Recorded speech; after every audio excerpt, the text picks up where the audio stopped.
Hey, Dustin Tibbetts here, financial advisor with Jazz Wealth Managers. How you doing today? Happy Monday if you're watching this on a Monday. If not, happy day to you. Hope all is going well. Hey, we're financial advisors here at Jazz Wealth. We love to teach. We think it's one of the greatest values that we add to our customers, because if you don't learn more and more about anything that you do, how are you supposed to get any better? I like people to get better and smarter. Let's get started here. We've been recently showing off our financial planning software that we like to use for customers, and we do it in a way where the customer gets the exact same access level as us. So I don't think any other financial planner does that, because you know why? It causes a lot of questions. Well, we like questions.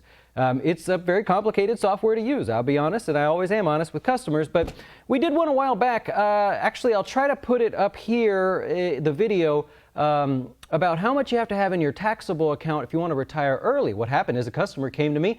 We're calling that customer Pat Matheny in this one. And the customer wanted to retire at, let's just go through it. Customer wanted to retire initially at he's 40 years old. Let's see, got expenses of $1,200. I'll go quickly through this. Saving $6,000 in his Roth, saving $8,000 in his SEP, saving $4,000 in a taxable account. Makes $88,000 a year as a single guy. He wanted to retire at 62, spend $4,000 a month. Healthcare costs included in there. He got a little bit of debt, I think, still on his property. That is accurate, actually. Yep. So a little bit of debt on the property and a small credit card balance there that we could just knock out. So nonetheless, what happened was we said, okay, you're good to go, man. We figured everything out. You're in great shape. You could spend a little bit more. You could retire a little bit earlier. Well, he got all excited with this fire movement thing going on out there and said, Dustin, I'm retiring at 50, man. Make it happen. And you might remember in the previous video, we played with a couple different scenarios to see how this was going to be a real challenge. We said, well, maybe we'll just fill up your taxable account, stop the SEP IRAs. We looked at all kinds of stuff, and I said, this is a challenge. I don't know that we can get him there, right? He's going to run out of money. There's a great chance he runs out of money before he dies. We can't have that. Well, we had a conversation, and this is where I want to expand with you guys, because I need to make sure you're including everything if you want to retire early, or if you're retiring in your 60s and you're not sure they have enough money. Stay with me. Here we go. You know that the customer had pretty low expenses. He's a pretty frugal guy by nature. He talks real slow, kind of relaxed guy. He just never seems to, be one of those like spur of the moment people. That's okay. He knows. I tease him. Anyways, spends $1,200 a month in expenses. That does not include his mortgage. So he's got he pays $1,777 on the mortgage. There's what he's got in there. So he's got that plus the $1,200 a month. So don't think he's living on $1,200 a month. So we were talking about it, and I said, hey, you want to spend $4,000 in retirement, but you currently spend $1,200 a month in expenses. How is that? And he was very clear about it. He said, here's how I came to it. $1,200 a month. I added $1,000 because I figured if I'm at home more or I'm just doing things, I'd probably buy stuff for the house or come up with hobbies and stuff. It's going to be about $1,000 a month, so that's an estimate. And then he said, I got to travel, right? If you've ever been a member or know of someone who has been a part of a drum corps, something I'm very passionate about, he was a member of a drum corps, and so or if you are familiar with the activity, that you have always 154 friends for life all around the United States that you could sleep in their house anytime you want. He says, I want to go travel, see all these people, see all my friends, very social guy. And I said, he'd go, okay, so that's $1,000 a month. I'm like, damn, where are you traveling to? Because he wants to drive and all this stuff. So anyways, that's $1,200 plus the $1,000 in incidentals and another $1,000 for travel. And he said, that brought me to $3,200. I just rounded up and called it $4,000 because of inflation. Okay, now we've got something to work with here. See how talking to customers back and forth, and you guys see in the videos and all this, it starts to make things come up that you wouldn't really get with a planner. I say, you know what? Inflation's already factored in, but you didn't have to increase that. So really it's $3,200. He says, yeah, I don't know. I mean, I'm kind of, maybe I won't spend that much, but I like to have that cushion. I said, okay, here's what we're going to do. We're going to try something. And I didn't do it in this one. I'm doing this with you guys here today.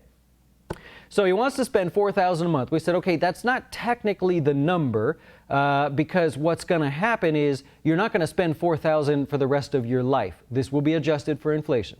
And so what's going to happen is maybe you spend the $3,200 in the first 10, 15 years, but you're going to eventually slow down. Hopefully you meet somebody, and you're not going to travel as much, and maybe friends will come to you sometimes. So we're going to say that your average spend is going to be like I don't know. Well, let's try, I think we did 2,000. So what I'm going to do is I'm going to say 15, we'll split the difference. We're going to say your actual spend is like 1,500, but in the first years of your retirement, this is going to be additional spending. What we're going to do is layer out your extra money there. So we're going to say the other, call it $2,000 a month to get to $3,500. The other $2,000, which will be $24,000 a year, we're going to do it when you retire at 50. He's 40 right now, remember. So we're going to say, all right, you're going to spend the extra money from 50 to maybe 65, I don't know, just somewhere in there. Because after that, maybe you stop spending as much. We're going to say every year you're going to spend the $24,000 for 15 years. So what we've effectively done is trick the system here to say, in reality, the first 15 years of your life, you're going to spend $3,500 a month. But then in the later years of your life, you go back to sort of what you're used to spending, and maybe you don't travel as much. We can always adjust this, right? I said, okay. Now, he wants to retire at 50, so we're looking for his taxable account here. We've got to sort of beef up the taxable account.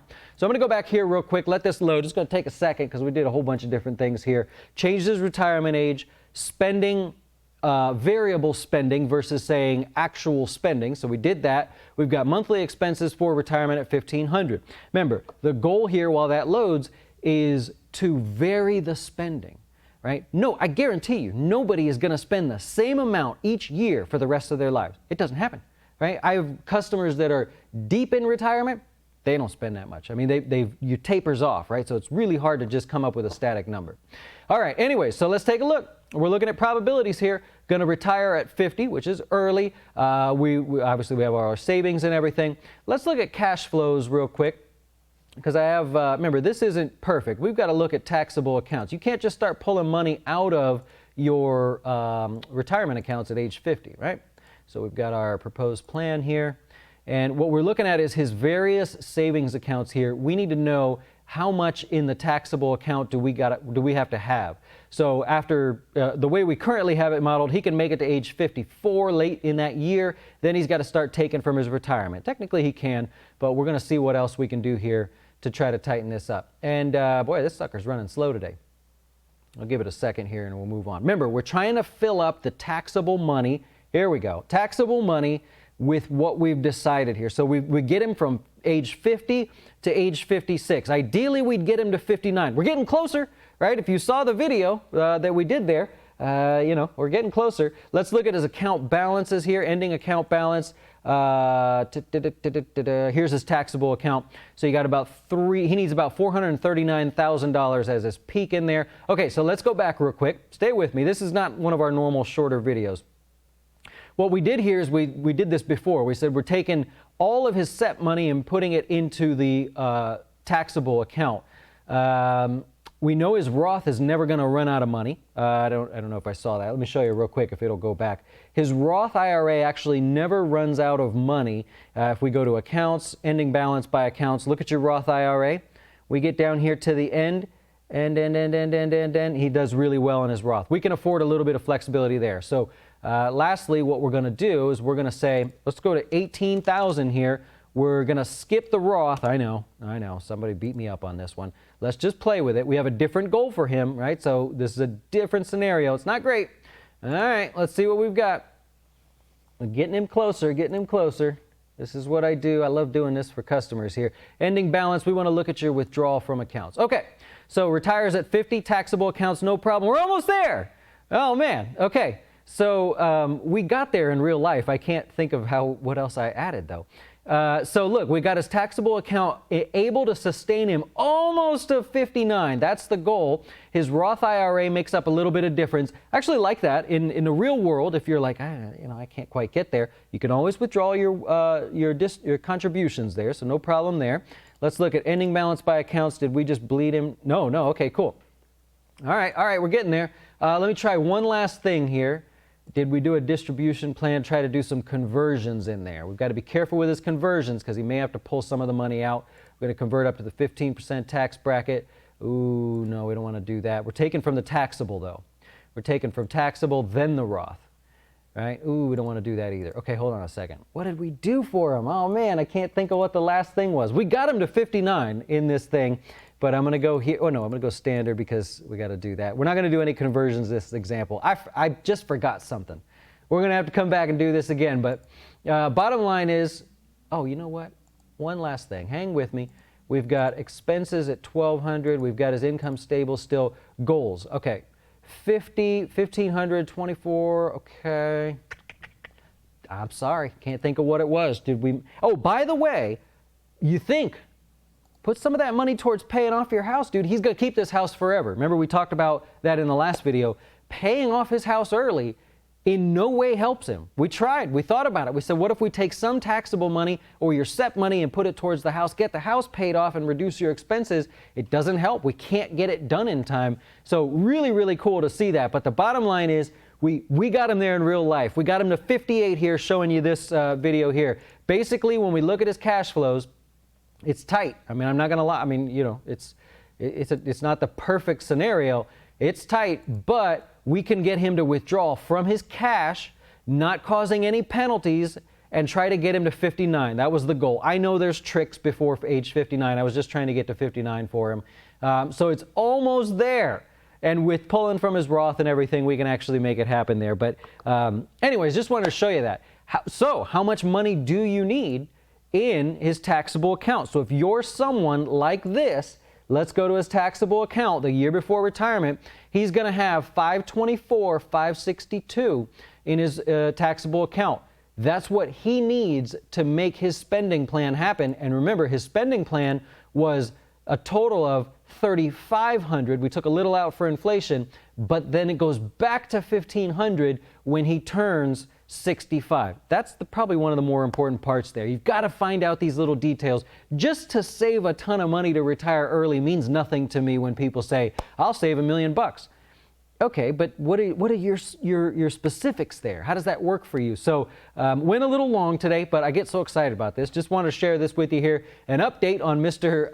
Pat Metheny is who we use. That's not his real name, obviously. Pat Metheny fans will know that's not his real name. But how do we get someone to an early retirement? He's super pumped about retiring early, does not want to delay it, and we've got to keep him tight, but we'll get him there. Hey, I appreciate you guys watching. Did I help you in some way to get you thinking? Worst case, if I got you at least thinking, hit the subscribe button, thumbs up button, give me some sort of feedback. Do you like these kind of videos? Let me know just in the comments below. Where should we head with this? We can model any single thing out there. Let me know how I can help, and enjoy the rest of your day.